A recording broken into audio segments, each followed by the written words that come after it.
नमस्कार, अभिजित भारत मधून मी रोशनी लोखंडे आणि आपण बघत आहात ARIPL प्रस्तुत न्यूज वाइब्स। विदर्भात मान्सून पुन्हा सक्रिय झाला असून हवामान विभागाने नागपूर, चंद्रपूर, गोंदिया आणि भंडारा जिल्ह्यांसाठी 25 ते 26 जुलैला ऑरेंज अलर्ट जारी केला आहे।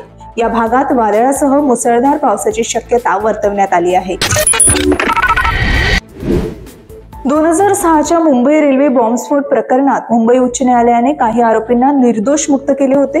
या निर्णयावर सर्वोच्च न्यायालयाने स्थगिती दिली आहे। आरोपी सध्या तुरुंगात जाणार नाहीत, मात्र त्यांना निर्दोषही मानले जाणार नाही, असे सर्वोच्च न्यायालयाने स्पष्ट केले आहे। भारतीय रेल्वेकडून देशातील 7 प्रमुख रेल्वे स्थानकात AI चा वापर होणार आहे। या AI तंत्रज्ञानाअंतर्गत चेहरा ओळख प्रणाली वापरली जाणार आहे। याचा मुख्य उद्देश प्रवाशांची सुरक्षा वाढवणे असून आरोपींची ओळख पटवण्याचे काम याद्वारे होणार आहे। यामुळे रेल्वे आणि रेल्वे परिसर सुरक्षेत मोठी वाढ होणार आहे। जर्मनीतील स्टार्टअप हेल्सिंग एक अद्भुत आणि धोकादायक सैन्य तयार करत आहे। या नवीन तंत्रज्ञानात AI संचालित रोबोट टँक, लहान पाणबुड्या आणि मायक्रोफोन बसवलेली झुरळे शत्रूविरुद्ध जासूसी करणार आहे। यामध्ये मानवी सैनिक नाहीत, तर मशीन लर्निंग अल्गोरिदम गोळीबार आणि निर्णय घेणार आहे। ही कल्पना सध्या संपूर्ण जगाला चिंतेत टाकत आहे।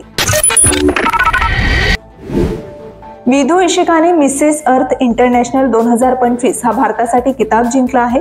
टीव्ही शो होस्ट पासून ते आंतरराष्ट्रीय रॅम्पवर चालण्यापर्यंत तिचा प्रवास प्रेरणादायी ठरला आहे। भारतीय ग्रँडमास्टर दिव्या देशमुखने जॉर्जियामध्ये सुरू असलेल्या फिडे महिला कपच्या अंतिम फेरीत आपले स्थान निश्चित केले आहे।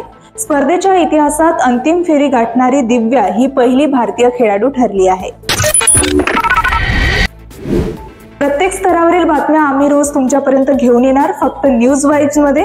नवीन घडामोडींसह अपडेटेड रहा आणि बघत रहा अभिजित भारत। अभिजित भारत, पहुंचे हर खबर तक।